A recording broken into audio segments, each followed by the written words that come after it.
Hello everyone, मैं हूं अखिलेश कुमार और आप देख रहे हैं अपना प्यारा यूट्यूब चैनल अखिलेश सर। आज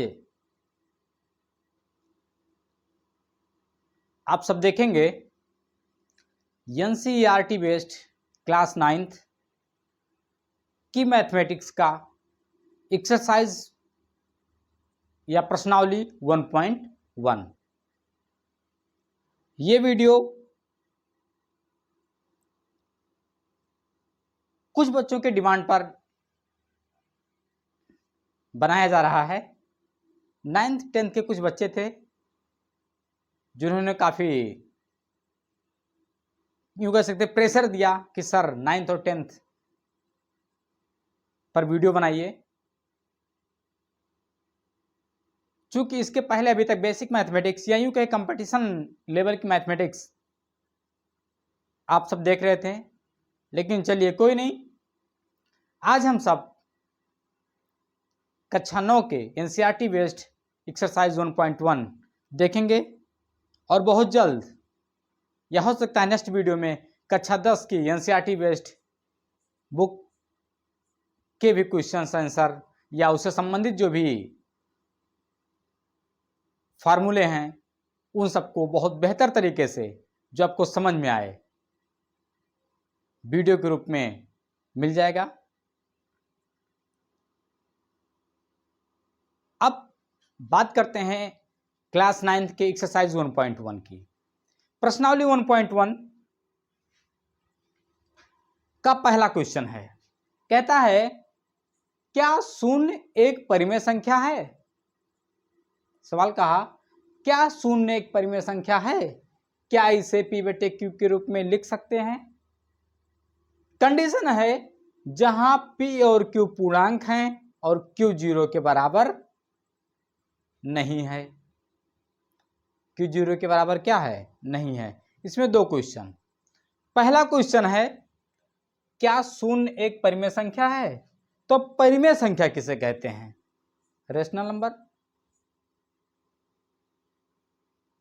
एक्सरसाइज 1.1 जानने से पहले आपको संख्या पद्धति का बेहतर नॉलेज होना जरूरी है या संख्या पद्धति के बारे में एक अच्छी जानकारी होना जरूरी है।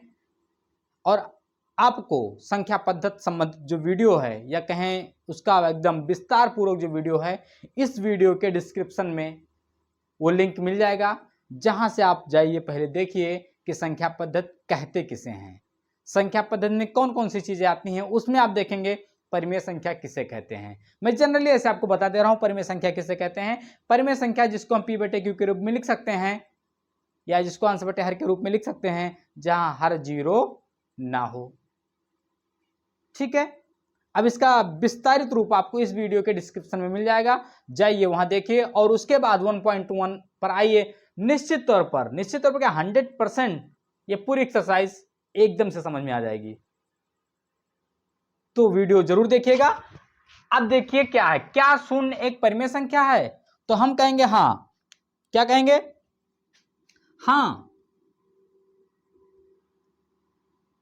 शून्य एक परिमेय संख्या है।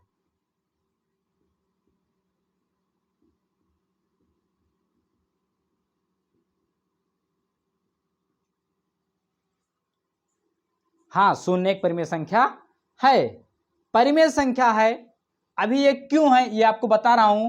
क्या इसे p बटे q के रूप में लिख सकते हैं जी, इसे p बाई q के रूप में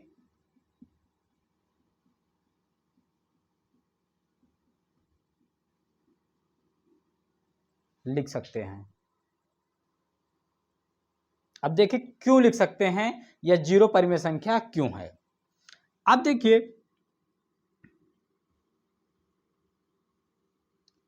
p बराबर 0, कोई दिक्कत नहीं। q बराबर कहता है 0 ना हो, तो 0 ना होने का मतलब क्या हो सकता है, 1 हो सकता है, 2 हो सकता है, 3 हो सकता है, 4 हो सकता है, इस तरीके से इनफाइनाइट तक हो सकता है, अनंत तक हो सकता है। तो अगर हमें शून्य एक परिमेय संख्या लिखनी है तो हम इसको ऐसे लिख सकते हैं p बटे q के रूप में। अंश तो 0 हो जाए लेकिन q की जगह पर 1 लिख दें, कोई दिक्कत, क्योंकि शून्य में 1 से भाग करने पर क्या आएगा, शून्य ही तो आएगा। लेकिन क्या ये p बटे q के रूप में लिखा है?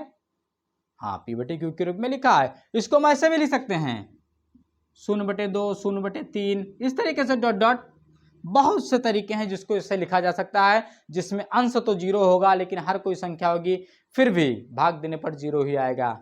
तो क्या 0 एक परिमेय संख्या है? इसको देख के हम कह सकते हैं हाँ 0 एक परिमेय संख्या है, क्योंकि परिमेय संख्या की एक कंडीशन होती है Q 0 ना हो। क्या ना हो? Q 0 ना हो। क्या कहीं पर 0 दिख रहा है Q? नहीं। P 0 है तो उससे क्या मतलब? वो तो जाहिर सी बात है, कुछ भी हो सकता है ना? हो सकता है। P 0 है उससे कोई मतलब नहीं, Q सिर्फ 0 ना हो। देखिए 1 2 3 4 5 आप डॉट डॉट करके लिखते जाइए, कोई दिक्कत नहीं। P बटे Q के रूप में हुआ या नहीं हुआ? दोनों सवालों का जवाब आपको मिल गया।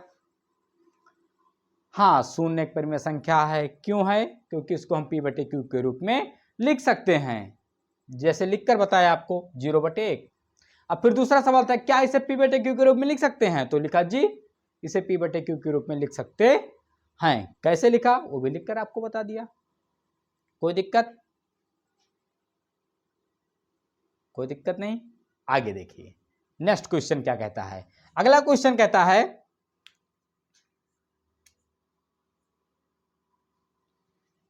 क्वेश्चन नंबर 2 है, 3 और 4 के बीच 6 परिमेय संख्याएं ज्ञात कीजिए। किसके इसके बीच? 3 और 4 के बीच।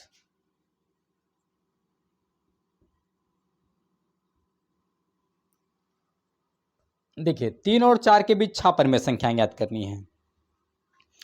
जब कभी भी आपको ऐसे क्वेश्चन मिले, दो संख्याओं के बीच परिमेय संख्याएं याद करनी हो, जितनी परिमेय संख्याएं पूछे उसमें एक जोड़ लीजिए।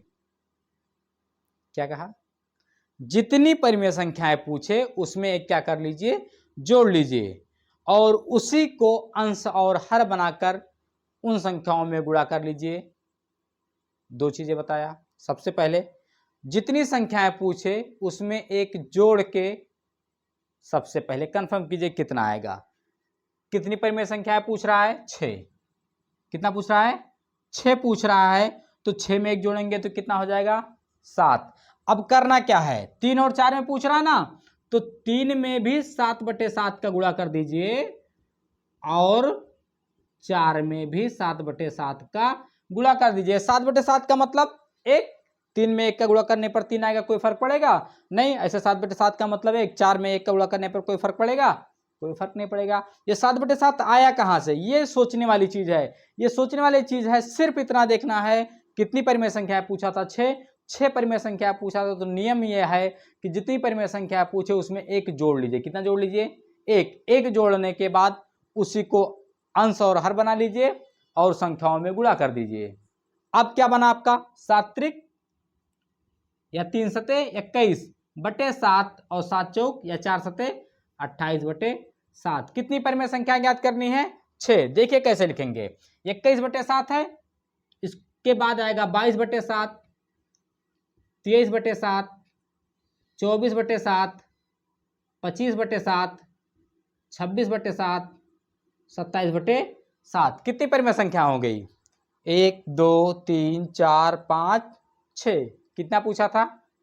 6 ही तो पूछा था। अब देखिए 21/7 के बाद आया 22/7 और 28/7 के पहले आया 27/7। ये हो गया आपका 6 परिमेय संख्याएं किसके और किसके बीच में? 3 और 4 के बीच में। कोई दिक्कत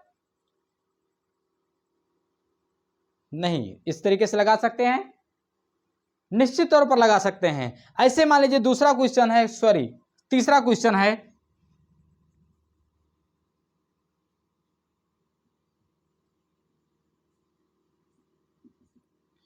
क्वेश्चन नंबर 3 है, कहता है 3/5 और 4/5 के बीच 5 परिमेय संख्या है। 3/5 और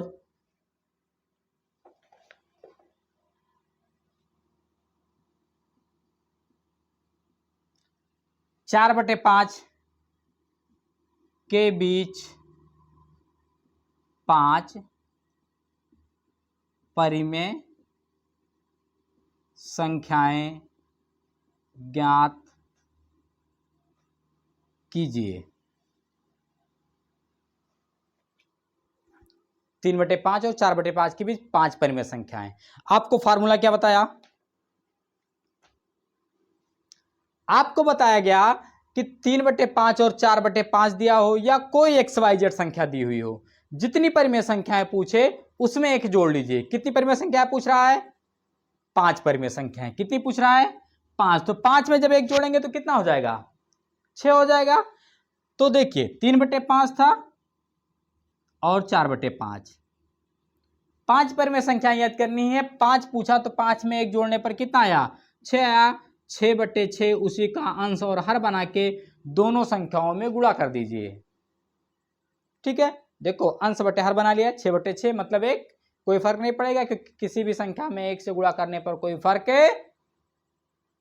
नहीं पड़ता है। तो 3 छक 18 और 5 छक 30, 4 छक 24 और 5 छक 30।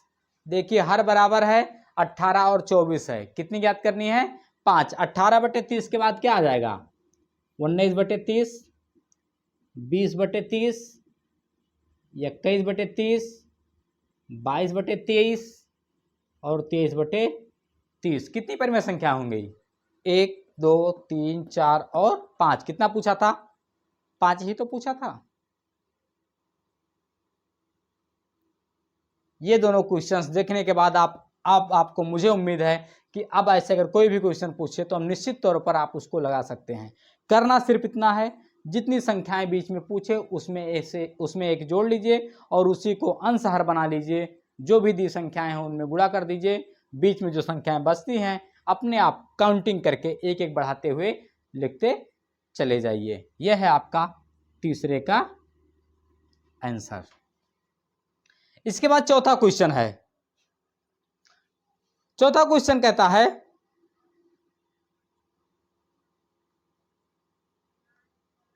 इसको मिटा सकते हैं?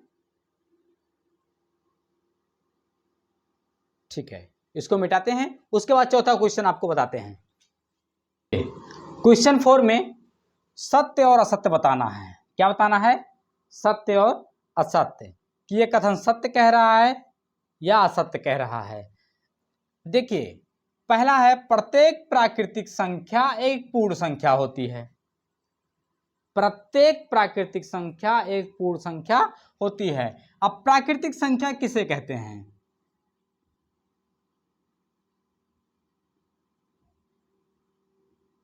प्राकृतिक संख्या कहते हैं 1 से अनंत तक,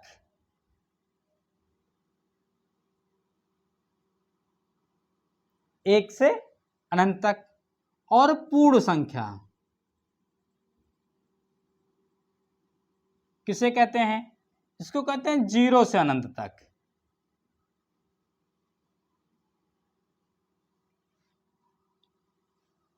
सवाल क्या था? प्रत्येक प्राकृतिक संख्या एक पूर्ण संख्या होती है। आप देखिए इस प्राकृतिक संख्या को उठा के पूर्ण संख्या में रखिए, क्या कुछ प्राकृतिक संख्या में बचेगा? नहीं बचेगा। यानी सभी प्राकृतिक संख्याएं पूर्ण संख्याओं में निश्चित तौर पर होती हैं। तो पहला क्या है आपका?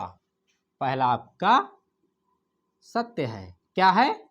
सत्य है। क्यों है? क्योंकि सभी प्राकृतिक संख्याएं पूर्ण संख्याएं होती हैं। क्लियर? नंबर 2, प्रत्येक पूर्णांक एक पूर्ण संख्या होती है। प्रत्येक पूर्णांक एक पूर्ण संख्या होती है।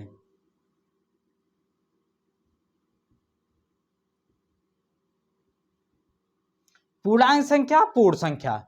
पूर्णांक संख्या क्या होता है?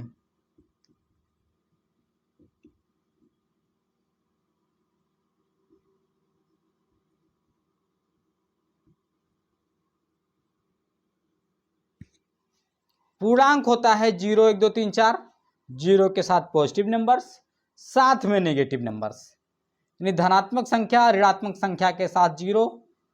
जब ये तीनों एक साथ होते हैं तो क्या बनता है? पूर्णांक बनता है। और पूर्ण संख्या कब बनती है? पूर्ण संख्या बनती है 0 से अनंत तक, यानी 0 के बाद सिर्फ धनात्मक संख्या है। अब अपने सवाल पर आइए। प्रत्येक पूर्णांक एक पूर्ण संख्या होती है। अब बताइए, इस पूर्णांक को उठा के पूर्ण संख्या में रखिए तो 0 से पॉजिटिव नंबर्स तो आ जाएंगी, लेकिन आपको नेगेटिव नंबर्स छूट जाएंगे। तो इसके हिसाब से हम कह सकते हैं कि क्या सभी पूर्णांक पूर्ण संख्या होती है? नहीं, सभी पूर्णांक पूर्ण संख्याएं नहीं होती हैं, क्योंकि तुलना करने पर हमारा ऋणात्मक संख्याएं बच जा रही हैं। इसलिए दूसरा क्या है? दूसरा है हमारा असत्य। दूसरा हमारा गलत है, यह गलत कथन है। प्रत्येक पूर्णांक एक पूर्ण संख्या होती है। तीसरा क्वेश्चन, प्रत्येक परिमेय संख्या एक पूर्ण संख्या होती है। अब आप बताइए, क्या 3/2 परिमेय संख्या है? लेकिन क्या 3/2 पूर्ण संख्या है? नहीं, 3/2 पूर्ण संख्या नहीं है। इसलिए तीसरा कथन भी क्या है? असत्य है। क्यों? क्योंकि हम कह सकते हैं 3/2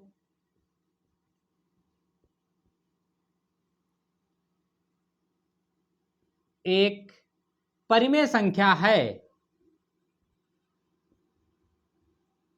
लेकिन पूर्ण संख्या नहीं है। क्यों पूर्ण संख्या क्यों नहीं? क्योंकि पूर्ण संख्या आप जानते हैं 0, 1, 2, 3, 4, 5 डॉट डॉट 0 के साथ धनात्मक संख्याएं जो होती हैं वो पूर्ण संख्या होती हैं, लेकिन यहाँ बटे में है, ये पूर्ण संख्या नहीं है। इसलिए तीसरा कथन भी हमारा क्या है? असत्य है। इस तरीके से आपका एक्सरसाइज 1.1 एनसीईआरटी बेस्ड क्लास 9 का समाप्त हुआ। इसके बाद आप देखेंगे 1.2 और 1.2 को देखने से पहले आप 1.2 बेहतर तरीके से समझिए। और इसको बेहतर तरीके से समझने का सिर्फ और सिर्फ एक ही तरीका है, इसको या इसके पहले जो 3 क्वेश्चन है उसको जानने से पहले आप संख्या पद्धति को बेहतर तरीके से जानिए। अगर आपको वो पता हो जाएगा तो निश्चित तौर पर ये सब बहुत आसानी से लग जाएगा। इसीलिए इस वीडियो के डिस्क्रिप्शन में आपको उसका लिंक मिल जाएगा, जाइए पहले आप संख्या पद्धति बेहतर तरीके से देखिए, फिर आइए 1.1 में। अगर आपको 1.1 समझ में नहीं आता है तो कमेंट करके जरूर बताइएगा। मैं दोबारा एक नए तरीके से या यूं कहें आपके तरीके से दोबारा फिर से समझाने की कोशिश करूंगा, ताकि आपको पूर्ण रूप से समझ में आ जाए। अगर वीडियो अच्छा लगे तो लाइक, शेयर और कमेंट अवश्य करें, और साथ में चैनल को सब्सक्राइब करें। अगर नहीं अच्छा लगता है तो भी बताइए क्या कमी है, ताकि उसको सुधारा जा सके। वीडियो को पूरा देखने के लिए आप सभी का बहुत बहुत धन्यवाद।